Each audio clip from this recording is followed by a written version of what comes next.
a otra cosa, regresamos a este tema del Poder Judicial. Gracias por estar aquí con nosotros, Alejandra Spitalier, abogada constitucionalista, exsecretaria general de la Presidencia de la Suprema Corte. Ya habíamos hablado contigo, abogada, la semana pasada. Qué bueno que estás acá. Así es, muchas gracias, Azucena. Y gracias por aceptar el abogado Francisco Burgoa, a quien le estamos pidiendo su opinión, su guía, etcétera, respecto a este tema que es difícil de digerir del Poder Judicial, abogado. Gracias por estar acá. Al contrario, Susana, qué gusto estar aquí contigo y también con Alejandra. A ver, Alejandra, el Poder Judicial pone sobre la mesa un proyecto en donde cede algunas cosas, no cede en otras, pero el Congreso dice no vamos a acatar si la Suprema Corte vota a favor de este proyecto. Sí, mira, Susana, antes de entrar propiamente en materia del debate y para contestar puntualmente tu pregunta, yo lo que quiero como recordar con tu audiencia es que estamos frente a una reforma que reconfigura completamente la forma de establecer uno de los tres poderes, que es el Poder Judicial Federal.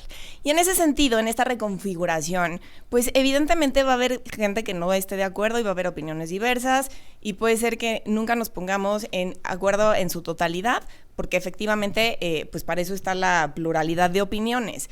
Pero bueno, pues es una reforma que se siguió con las reglas establecidas en el marco constitucional. Para ello lo propuso quien tenía facultades y lo avaló quien también tenía facultades. En ese sentido, es una reforma que trae, desde mi opinión, muchos beneficios para la ciudadanía, pero que, insisto, entiendo que haya todavía resistencias u opiniones diversas. Sin embargo, ahora en este intento de tratar de decir que pues todavía no es una reforma que ya esté hecha y que se puede modificar precisamente por la opinión o por el juicio del Poder Judicial Federal, de las y los jueces, de las y los ministros, pues estamos en una discusión que en el marco jurídico, en el marco teórico, en el marco académico, no nos vamos a poner de acuerdo. Y no nos vamos a poner de acuerdo porque no hay una opinión única, válida desde la doctrina, desde el marco de las ideas. Y en ese sentido, pues obviamente va a haber un debate, pero que nunca vamos a llegar a una conclusión. Ahora, lo importante me parece es que incluso quienes están defendiendo que esta postura la tenga el Poder Judicial Federal, pues dicen que los jueces, los ministros, son los responsables o los autorizados para, de última instancia, decidir que sí y que no, y que son los que se pueden pronunciar sobre esta fórmula. En ese sentido, pues si regresamos y decimos que ellos sí tienen la razón, pues durante los últimos 30 años, cuando menos, habían dicho que esto no se podía. Entonces, incluso en esa teoría, se están, en el mejor de los casos, contradiciendo. A ver, abogado Francisco Burgoa. El derecho no son matemáticas, no es que 1 más 1 sean 2, de ahí que hay distintas opiniones, interpretaciones que pueda haber. Obviamente, el hecho de que la Corte en años anteriores haya tomado posturas respecto de que no procedía las impugnaciones respecto de reformas a la Constitución, pues no quiere decir que hoy no lo pueda hacer. De hecho, no hay jurisprudencia, un criterio 100% definido por parte de la Corte en donde diga definitivamente no se puede estar impugnando. Ahora, tan tiene ¿No hay atribuciones. Un antecedente de impugnación de la Corte a la Constitución? O sea, hay varios. Sí, o sea, sí hay. Sí, amparos, acciones de inconstitucionalidad, controversias, sí hay varios. Sobre la Constitución. Sobre reformas a la Constitución, o sea, sí hay varios. Aquí el tema que yo veo es que hay un reconocimiento implícito por parte del oficialismo de que la Corte hoy sí puede estar conociendo este tipo de impugnaciones, porque para eso presentaron esta reforma en materia de inimpugnabilidad, la supremacía, la llamada supremacía constitucional, porque no quiere aceptar el oficialismo que aunque tenga actualmente el órgano revisor de la Constitución, el poder revisor, es decir, Congreso más congresos locales, tiene límites, que solamente el poder constituyente originario es ilimitado, y es ahí cuando la Corte, como un tribunal constitucional, en mi opinión, sí tiene facultades para poder revisar este tipo de reformas a la Constitución, y sobre todo reformas que están atentando contra derechos humanos y principios fundamentales. Si no es la Suprema Corte quien protege, digamos, la Constitución y los derechos de los ciudadanos, ¿quién es, abogada? Efectivamente, como lo dice Francisco, sí hay criterios de la Corte y justamente todos habían dicho que esto no era procedente. Incluso este tipo de demandas se tenían que desechar porque ellos, como un poder inferior a la Constitución, para no entrar en tecnicismos muy complejos, ellos como poder inferior no podrían revisar el texto constitucional. No les parece adecuado a quienes están en contra de la reforma judicial que presenten su contrarreforma. La reforma no se puede modificar y revisar por los poderes inferiores. Sería tanto como pretender que que no pongamos el ejemplo de la sentencia, sino cambiémosle el contenido. Con una sentencia jurisdiccional, ¿puede el día de mañana la misma Suprema Corte decir que la educación ya no va a ser gratuita?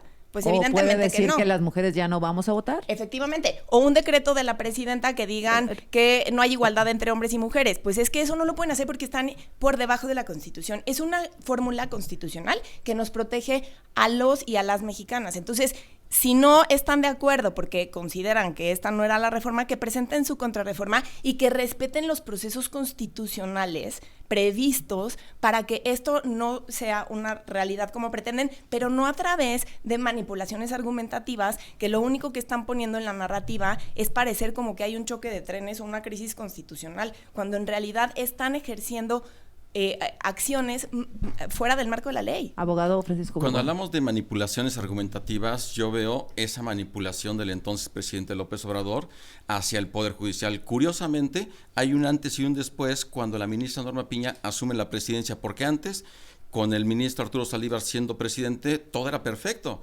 Inclusive, aprobaron una reforma impulsada por el ministro Arturo Saldívar en hace 3 años, que va relacionada precisamente con la carrera judicial. Y esta carrera judicial hoy se destruye con esta reforma. No veo cómo es compatible esta reforma constitucional con este impulso de tener una escuela federal de formación judicial, una carrera judicial. Y esto es donde digo, a ver, solamente porque la ministra Norma Piña llegó al cargo, es tan poderosa que vino a destruir todo lo que en el pasado se hizo absolutamente bien. Y yo creo que esa narrativa del presidente empezó a permear muy bien en la sociedad, en el oficialismo, en los simpatizantes que hoy dicen que todo el poder judicial es corrupto. Pero ¿en dónde están las pruebas? Si hay afirmaciones de que todos los jueces son corruptos, las pruebas. Si hacen señalamientos sin presentar pruebas, difaman. Pero si dicen que son corruptos y no presentan pruebas, a sabiendas que son corruptos, entonces son cómplices. Entonces, ¿en dónde está finalmente esa acreditación para hacer esta reforma? Y sobre todo que es un borrón y cuenta nueva de todos los jueces. En verdad, todos los jueces y los magistrados, ninguno es rescatable. Ahora, es que se da la posibilidad de que ellos tengan pase directo para una elección. A ver, no va a ser una elección pareja. Tan es así que cuando la ciudadanía vaya el día de la jornada electoral, en la boleta electoral va a identificar claramente quiénes van a ser los propuestos por la presidenta Sheinbaum, por el Poder Legislativo y por el Poder Judicial. Ante una narrativa que se dice que son todos corruptos, ¿qué posibilidades tienen los jueces actuales, magistrados, de que puedan ganar cuando, aunque tenga prohibido los partidos políticos intervenir, la narrativa va a ser voten por los candidatos propuestos por el Poder Ejecutivo? Ahora, hay un proyecto del ministro González Alcántara que dice: el Congreso no vamos a acatar en caso de que se vote a favor. Yo le preguntaba a Ricardo Monreal, coordinador de la bancada de Morena en la Cámara de Diputados, si esto no es una crisis constitucional, entonces, ¿qué es? Al regresar, ¿me dan su punto de vista? Regresamos con la abogada Alejandra Spitalier y el abogado Francisco Burgoa. La mesa con Francisco Burgoa, abogado constitucionalista, Alejandra Spitalier, abogada constitucionalista también. A ver, si el Congreso, abogado Francisco Burgoa, no acata, en todo caso, que el jueves la Suprema Corte vote a favor del proyecto de González Alcántara, ¿qué?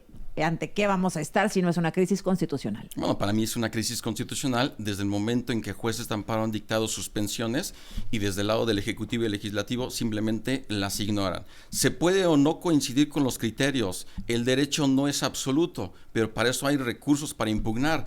A ver, ¿en dónde está el artículo que le faculta a la presidenta hacerle una consulta a la Cámara de Diputados y al Senado para decirle si acata o no acata la Constitución? ¿En dónde está la facultad que tiene la Cámara de Diputados y el Senado para decirle a la presidenta lo que quiere escuchar de no acates esas suspensiones? Lo curioso es que por una parte dicen que no, pero por otra parte el Senado de la República sí llegó a impugnar esas suspensiones. Y también por otra parte en este proyecto del ministro Juan Luis González Alcántara, el mismo presidente de la Cámara de Senadores le pide a la Corte que dé una atención prioritaria para que resuelva con las controversia constitucional y acciones de inconstitucionalidad. Es decir, hay también ahí un discurso político porque finalmente el oficialismo quiere anteponer la política al derecho. Hablando de lo jurídico se puede discutir totalmente. uno de los argumentos que se dice es que finalmente la ciudadanía el 2 de junio le dio la mayoría a Morena, pero no le dio la mayoría para destruir la Constitución. Ese es el argumento de Morena. Sí, pero aquí el tema de esta Susana tiene que ver, la ciudadanía no le dio a Morena la mayoría calificada en el Senado de la República. La ciudadanía le dio cuando menos los votos suficientes a la oposición, finalmente, para no tener la mayoría calificada. Pero ya la tienen. Sí, ya la tienen, pero a lo que voy es que el argumento que dicen es que nos dio, no se los dio. Que la hayan conseguido por otros medios es diferente, pero no se los dio.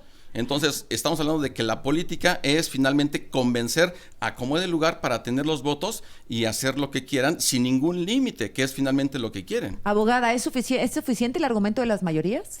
Me parece que aquí el argumento que nos está compartiendo Francisco, y que bueno que lo pone a la mesa porque me encanta. O sea, efectivamente el resultado del 2 de junio arrojó determinados números, ¿no? Y entonces dice el abogado, no les dio la mayoría calificada en el Senado. La consiguieron en el marco constitucional y en el cabildo político que había venido operando durante toda la historia constitucional. A dos perredistas como sea, pero las votaciones Yunes. se cumplieron y las reglas se cumplieron. Y en ese sentido, el texto de la Constitución es válido y es vigente porque se respetaron las reglas. Insisto, puede gustar o no gustar, pero eso no implica que sea inconstitucional. Pero aquí sí, los que se están arrojando de facultades que no se las dan ni la mayoría, ni la Constitución, ni las leyes, es el Poder Judicial Federal. Los jueces, los ministros. El proyecto que presentó el ministro Juan Luis González Alcántara y que también de manera muy celera quieren resolver próximamente, quienes argumentan que los demás se han acelerado en todo lo demás que son las reformas y la configuración de las leyes, pero ellos sí lo quieren votar pronto, pues está yendo contrario completamente al texto de la ley. Es una acción que se prevé para leyes electorales y le están admitiendo en contra de una reforma constitucional que reconfigura el Poder Judicial Federal, que tiene una materia electoral en una parte en cuanto a la elección judicial, porque es la democratización del Poder Judicial en beneficio de las y los mexicanos, pero no es una ley electoral. Y a través de esa argumentación quieren decir, bueno, yo aquí voy a entrar y voy a atender una mano de negociación. O sea, la Suprema Corte no tiene nada que decir frente a la Constitución. ¿Esa es la conclusión? En el texto constitucional para revisarlo, no, y ellos mismos habían venido, insisto, durante 30 años diciendo que esto no se podía. Entonces, que cambien las reglas de interpretación para que ahora sí quieran entrarle a analizar el texto constitucional en una reforma que además a quienes afecta directamente y de primer momento es a ellos mismos, pues me parece inconsistente. Pero además me parece muy peligroso la argumentación del ministro porque dice, bueno, a ver, para que vean, yo en una deferencia y en un acto de tender un puente de diálogo, no le voy a entrar incluso al régimen de los ministros. Me voy a quedar en la parte de los jueces, de los magistrados, del Tribunal de Disciplina y del órgano de administración judicial. Ah, caray. O sea, de entrada, ellos dicen que tienen atribuciones. Y entonces, si entran, esas atribuciones las ejercen a la mitad. Bueno, las autoridades no pueden hacer parcialmente sus funciones. A ver, ¿cómo lo interpretas Tienen que hacerlo abogado? En su totalidad. Entonces, que no nos quieran manipular diciendo que están teniendo un ¿Cómo puente interpretas de el diálogo. proyecto? Digo, el proyecto me parece bien construido jurídicamente y sobre todo porque da la posibilidad de contrastarlo.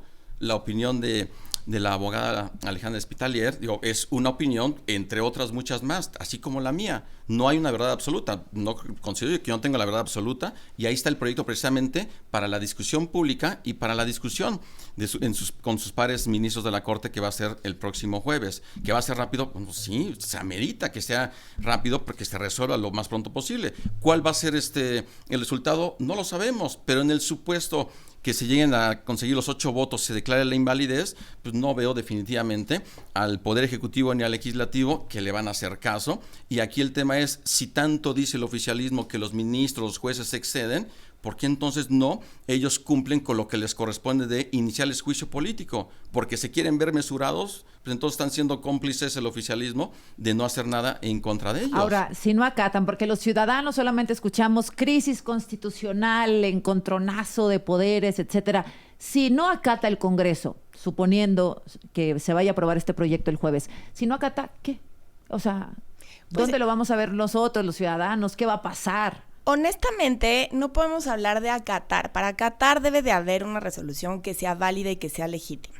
Entonces, no hay una resolución jurisdiccional dentro de las atribuciones legales. Insisto, ¿qué pasaría si en una resolución establecen que ahora se van a mermar los derechos de las mujeres, como tú ponías de ejemplo?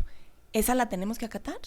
esa es válida. Si se ejerce Bueno, o si te la se cambio. dicta, ¿Qué tal que si el Congreso dice eso, sube la Constitución, lo tenemos que acatar? ¿No puede entrar la Corte a defendernos? Una ley emanada del Congreso, por supuesto que puede ser revisable por la Suprema Corte, no una reforma constitucional. Por eso yo creo ¿Por más regresiva que sea? en la narrativa que tenemos que tener todos los operadores jurídicos, los Vamos operadores... al extremo. Vamos al extremo. Que no es falso. El Partido Verde, aliado de Morena, hizo una campaña a favor de la pena de muerte, ¿no? Vamos a suponer que la reviven, Morena y PT dicen, pues vamos, porque pues se pagan los favores, ¿no? Sube a la Constitución, una reforma constitucional.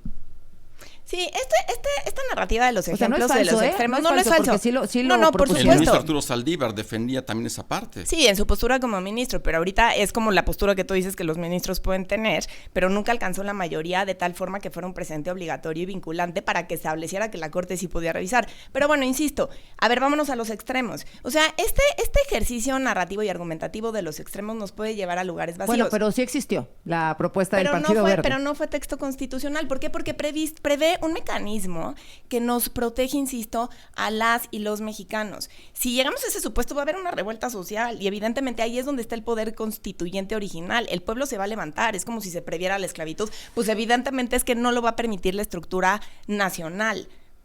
Y este caso no si es una el encuesta, caso. La mayoría está a favor de la pena de muerte. Este caso, la reforma judicial se dice que viola derechos humanos. Desde mi óptica, es una fórmula que cuando se aterrice a través de las leyes reglamentarias, que cuando se aterrice a través de los actos concretos, puede ser susceptible de revisión para efectivamente ver que no se violen los derechos humanos. Pero la fórmula constitucional no es revisable, no ha sido revisable nunca. No tenemos por qué permitir que los jueces digan que ahora sí tienen facultades para revisar el texto cuando nunca las han tenido. Abogado. Digo, tan es revisable que ha habido amparos del amparo Camacho, ha habido varios que se han presentado acciones de inconstitucionalidad controversias, sí ha habido. Que la Corte no haya considerado declarar la invalidez es otro supuesto. Hoy lo está haciendo. Sí se ha revisado la Constitución.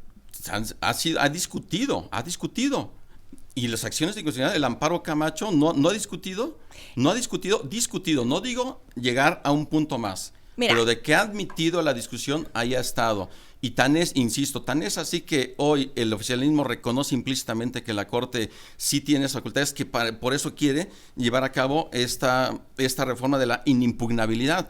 Lo que está en la ley de amparo, llevarlo a la Constitución, dicen para asegurarse. Claro, pero al mismo tiempo agregan la acción de inconstitucionalidad, agregan la controversia constitucional. El hecho de que se encuentre este artículo 61, fracción primera de la ley de amparo, no quiere decir que no se puede estar cuestionando su constitucionalidad o su convencionalidad. Para eso existen mecanismos y es parte de esa narrativa. A ver, esta reforma que se está planteando efectivamente se plantea en un contexto político en donde tenemos un poder judicial federal que no está respetando las reglas legales. Y entonces es una respuesta que desde mi punto de vista honestamente era innecesaria, pero volvemos al terreno de las ideas y de las opiniones jurídicas, porque el andamiaje jurídico no requería texto explícito para decir que ningún poder inferior podía revisar el texto de la Constitución. Esto es parte de la estructura jurídica constitucional de toda nuestra historia.